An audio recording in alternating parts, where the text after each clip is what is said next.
bras nabanza mukobere cyane rwose twe tubahundagaza amashi menshi cyane amashi yanyu menshi cyane. On appelle ça l'amour, le vrai.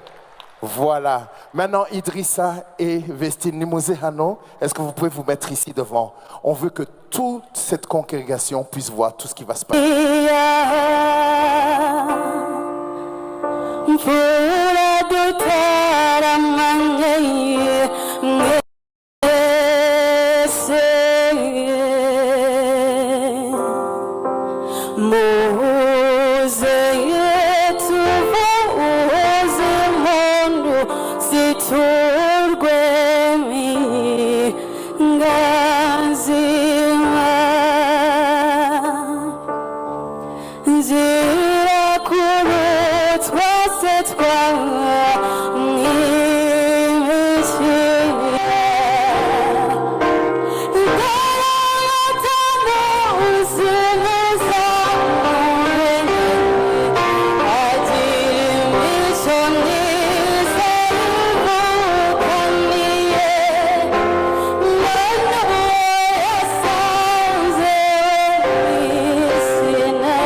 Assurez-vous d'amener qu'il faut, voilà.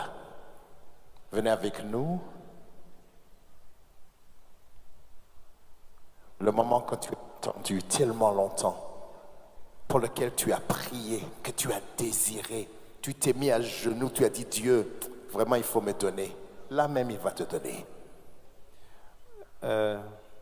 Vestina mukobwa wanjye Imana ikwishimire kandi iyi ntambwe muteye Uwiteka azayibayoboremo mbasabe umugisha utagabanyije wa kibyeyi tera intambwe Idrissa Je vais tenir ces fleurs juste un instant. akira umugeni wawe On va vous laisser. Uwiteka abaha umugisha murakagira inka urakoze n'abana urakabyara nshuti yanjye noneho MC Karame karindwi. ye aba bana bari hariya bafite igaju ryiza ritanyoye mu karu Yego. umusaza wabo ubwo navuze Murakoze cyane. Basaza ba Vestine mugaruke hano mwongere mon frère. Là vous allez pouvoir l'étreindre dans une seconde. Avant de pouvoir faire ça, il faut parler au frère. iyo nshyimbo ye nayisubiza umugaragu we aramutse inshuti ye cyangwa se abigenza uko abigenza ariko yemye Nta kibazo rwose. Voilà, maintenant, on va parler d'abord au petit frère, les remercier. Nous, on n'écoute pas. Dis-leur quelque chose. Ntabwo twumviriza rwose. Aravuze ngo ntimugire ikibazo. Hari akantu nabateguriye. Nimubona bidahagije ndaza gukanda akanyenyeri. Merci beaucoup. Alors, attends une seconde. Mwarebyemo ntimureberemo hano ahubwo musezere mushiki wanyu mwigendere jaja nta kundi byagenda. Bye bye. Mubwire musezere. Mweka bisu. Voilà. Nawe musezere jaja. Murakoze reka babaherekeze. Aha. Avant de lui donner les fleurs, s'il te plaît, avant de lui donner, est-ce que tu peux bien l'éteindre? Prends la temps de passer ici. Alors, je vais te remettre, voilà, ici à droite.